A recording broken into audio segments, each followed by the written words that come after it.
then there's the problem of short-termism, where politicians push through policies that will get them re-elected, not ones that will solve current or future problems.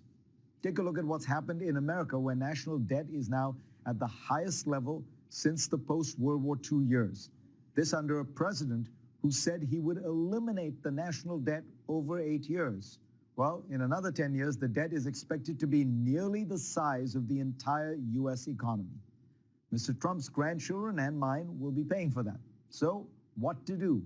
My next guest, Dambisa Moyo, has solutions. They're all to be found in her new book, Edge of Chaos: Why Democracy is Failing to Deliver Economic Growth.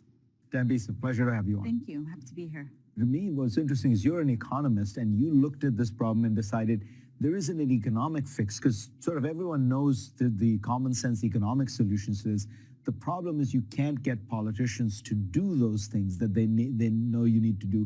And so you propose reforming the political system as the answer to solving some of these problems. That's exactly right. I mean, essentially, my book is born out of frustration. As an economist, I'd love to focus on economic issues, but we keep getting usurped by the political process. In fact, Jean-Claude Juncker, who's the sitting president of the European Commission, has explicitly come out and said, we all know what we need to do, but we don't know how to get reelected after we've done it. And so I think that's very corrosive and at the central problem of the political process today. So you come out with a bunch of solutions. What are your solutions to this problem? So I offered 10 proposals as potential solutions. All of them have precedent in the global economy. Somewhere, somebody's already using these proposals. 6 of them are targeting politicians and 4 of them are targeting the voter.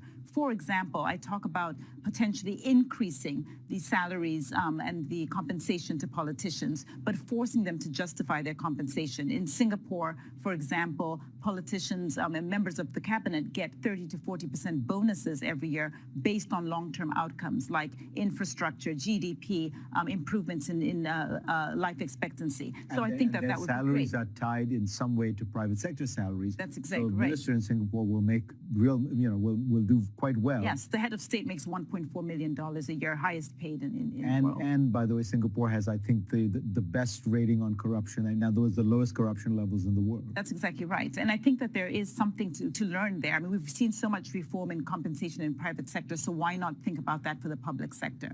What would you do for this problem of short-termism, which is it's very hard to impose short-term pain for long-term gain? Yes, you're absolutely right. And so one of the proposals I have is extending the political terms of the politicians. So that seems a little bit odd because we don't want to be authoritarian and have them sit in office for as long as possible. But places like Mexico have a 6-year term for the presidency, and you're only allowed to serve for 1 year, for 1 term.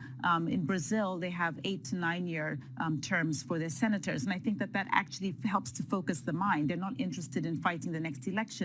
They're there essentially to focus on the immediate public policy problems. So I think there's something quite interesting to explore there. A lot of people hearing this might say, but this is all pie in the sky. You're not going to get, I mean, in today's world, are people going to pay politicians like the private sector? Are they going to have mandatory voting? And what do you say to that? Well, I say, first of all, I'm an eternal optimist. You know, over 150 years ago, people said blacks couldn't vote, women couldn't vote. I mean, only landowners could vote. I mean, we changed that system.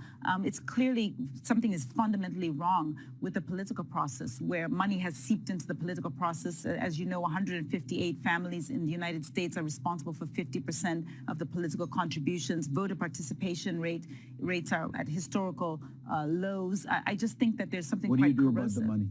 Well, I think with money, of course, campaign finance has been at the top of the agenda. Issues around, I think it's been a big setback to have Citizens United decision from the Supreme Court. I think that there's still scope to have much more curbs on lobbying. I think that that's an area which we could put more binds around as well. Fascinating set of proposals. Thank you.